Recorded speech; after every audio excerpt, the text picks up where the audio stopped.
Hey guys, so tonight I am going to an event at a local boutique and I get to meet a lot of bloggers and social influencers and women of Indianapolis.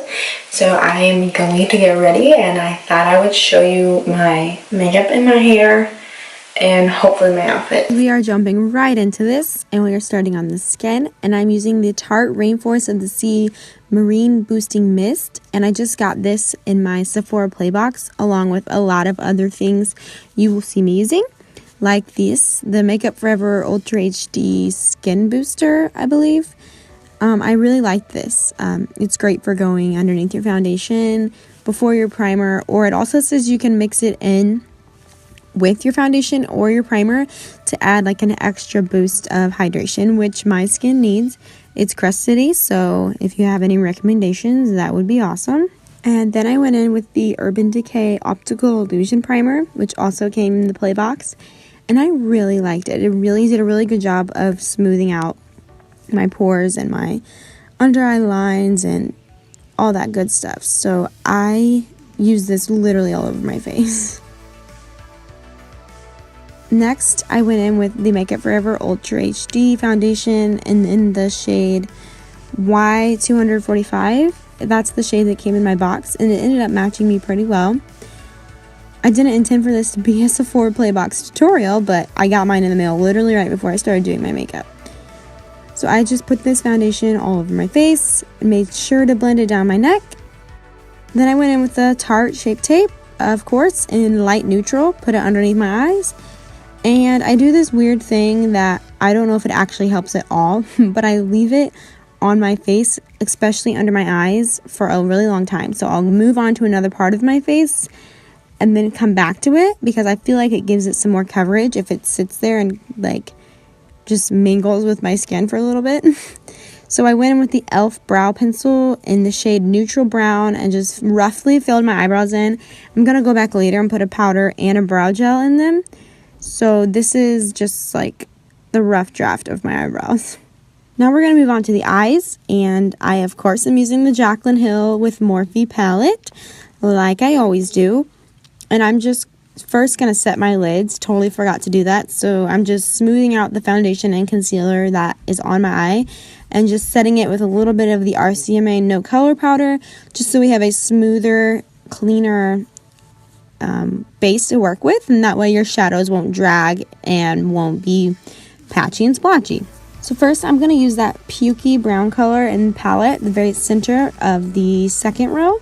I can't remember the names, so I will list them in the bottom bar, but I'm just using this as my first transition color, and this eye look is super duper simple and it's just a lot of blending, and I basically just pick up random colors from this palette that are very similar in hue and just put them all on top of each other because I'm really lazy. But it looks nice and it looks like I know what I'm doing, but I really am just slapping colors on there. So I'm taking a fluffier brush than what I started with and placing that same color in a bigger area, if that makes any sense.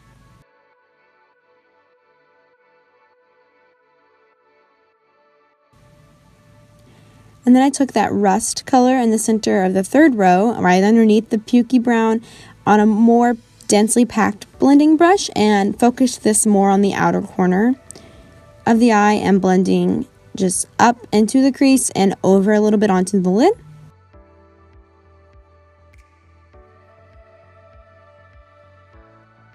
Mix the two colors and deepen the outer V.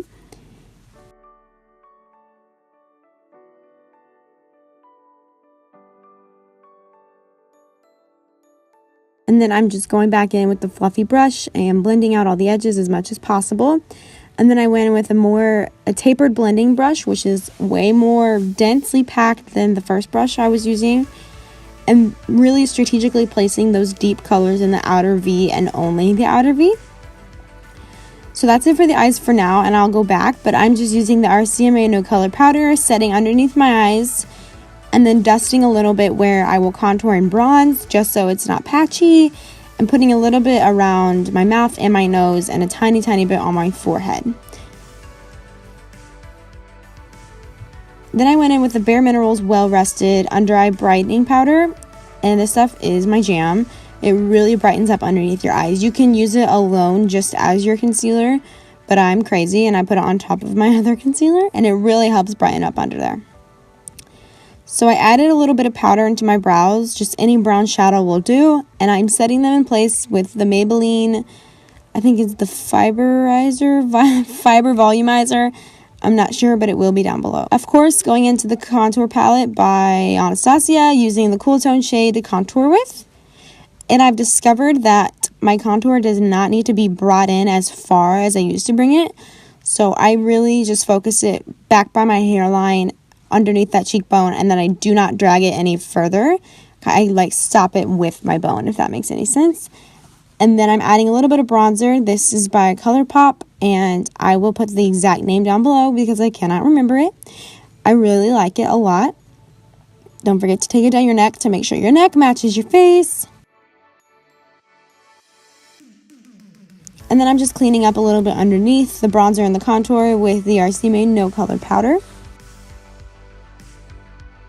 Then I'm taking this blush by Becca in the shade Nightingale, and it's a very, very pigmented, berry, almost red shade, so you've got to be careful with it. As you can see, I barely tapped into it, and it's still super pigmented and almost too much, so you have to be very careful, but I love the color of this. For my highlighter, I am using Mirame by Katie and Desi with their Dose of Colors collection. And I know this shade was meant for like more deeper skin tones, but as you can see, I am not deep or tan or anything of that nature. I'm super pale, and this still works for me. So I think this shade will work for anyone. And I always have an issue with highlighters going on ashy on my light skin. They always look gray.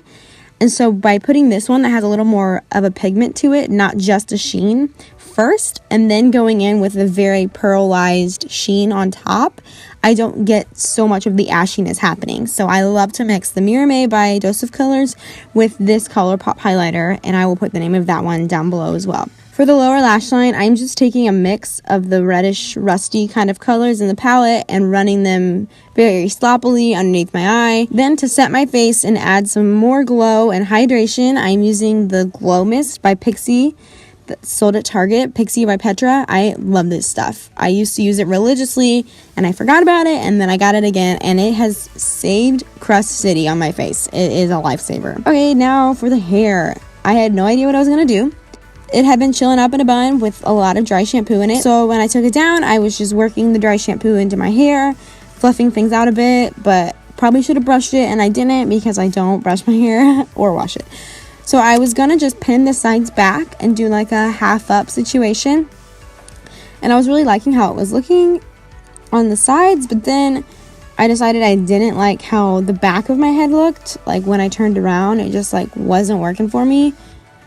So later you'll see I decide to put it all up.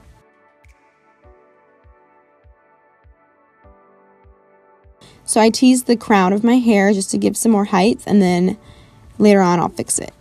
So I went in with my favorite mascara from the drugstore, the L'Oreal Lash Paradise. Just put tons and tons of this stuff on. And then I decided I'm going to put my hair up. So I am super into just messy ponytails. So I took the elastic out from the half up, half down, and pulled out the pieces I wanted around my face to frame my face, and just put my hair up in a super messy, sloppy ponytail. And this is just like third day hair, and it's not curled, it's not straight, it's just my hair how it is. So it's kind of wavy, and I just pulled pieces apart, pulled it out, made it higher, thickened the top part a little bit by pulling more pieces out and forward to make more of a bump. And I just split the ponytail up a little bit, and it makes it super duper messy and voluminized, and I love the way it looks. So this is like my go-to hairstyle when I don't want to do anything. Yeah, that's the hairstyle I decided to go with.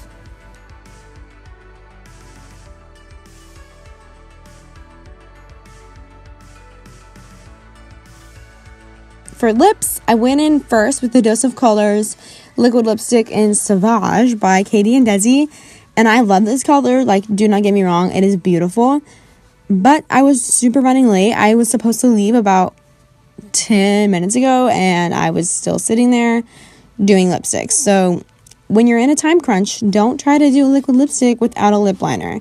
I learned that the hard way, and I literally got it all over my face, and I didn't really have time to fix it. So I put this color down initially, and then I added on the Maybelline chocolate something or other. It's a, darn it, I'll have to list it down below. But it's just a brown lipstick, and I add this in, and it helped me clean up the lines way easier. But then that way, when that one faded off, I would have a color underneath it. So it worked out, and I was good to go on the makeup. Okay, I know I didn't really show you my makeup, and you can't really see it right now because of the sunshine, but this is the finished look. I ended up putting Maybelline, like another brown lip, on top of the Dose of Colors one because I was having so much difficulties getting a straight line. I don't know about you, but liquid lipstick is just impossible for me to put on. So this is the makeup, and we are on our way.